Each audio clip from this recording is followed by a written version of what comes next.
नमस्कार, रीना के किचन को आपन को स्वागत। आज आसतु पाचिला कदली चुपारे गोटे बढ़िया रेसिपीटे प्रस्तुत करवा।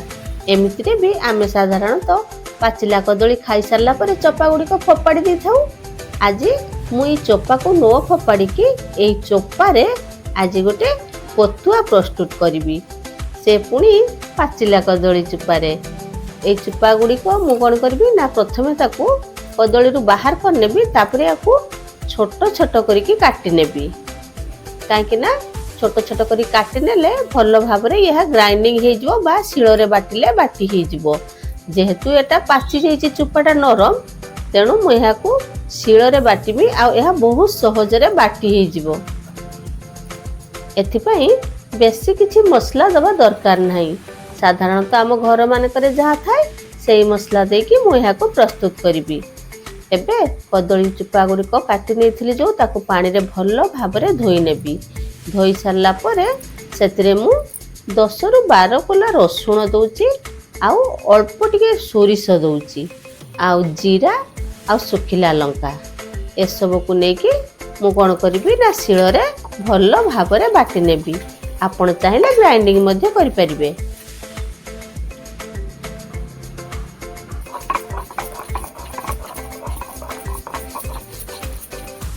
जमिति भंडा तरकारी कले बास्ना हुए, कदली चुपार जो तरकारीटा करछि मु जो पतुआटा करछि सेटा सेमिति पूरा भंडा भलिया ही बास्ना हबो। देखंतु बाटी सारला परे केमिति कोळा हे जाइछि, किंतु ता भीतर को देखंतु केते सुंदर कलर। तरकारी मध्ये एमिति ही देखा जिवो, जम्मा भी कोळा देखा जिवोनी। देखंतु केते सुंदर देखा जाउछि बाटाटा।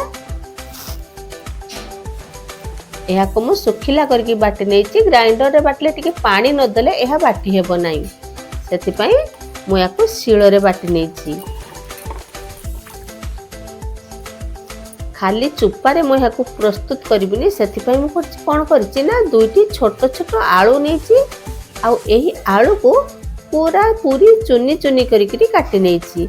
आ जेते छोरू करिवे ताहा सेते शीघ्र हे जिवो। कदली चुपारे आलू पड़ची बोली जम्मा भी जना पड़िबनी।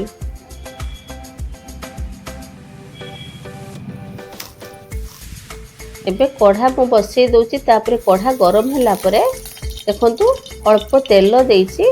आ तेल रे मु प्याज काटी के देइची। प्याज जम्मा भी बेसी समय भाजिबेनी, अल्प समय भाजिला परे सेथिरे काटी रखिथिबा आलू, लूण, हळदी ए सब को देकी किछि समय मु भाजी नहीं।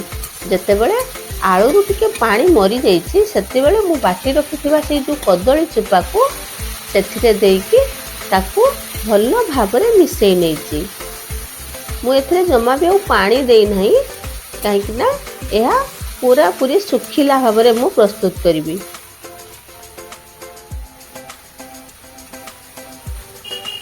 कदली चुपार पतुआटी बहुत सुंदर बास्ना होता है, आउ टेस्टी मध्य लगी थाए। एपरी भावे मु ताकू 2-3 थर एपट सेपट करके नौट देकरी पुणी किछि समय ढांकी देउ थाए। काहेकि ना चुली रे तो बहुत शीघ्र यह सीझी जाए, आउ तार पानी सुखी जाई थाए।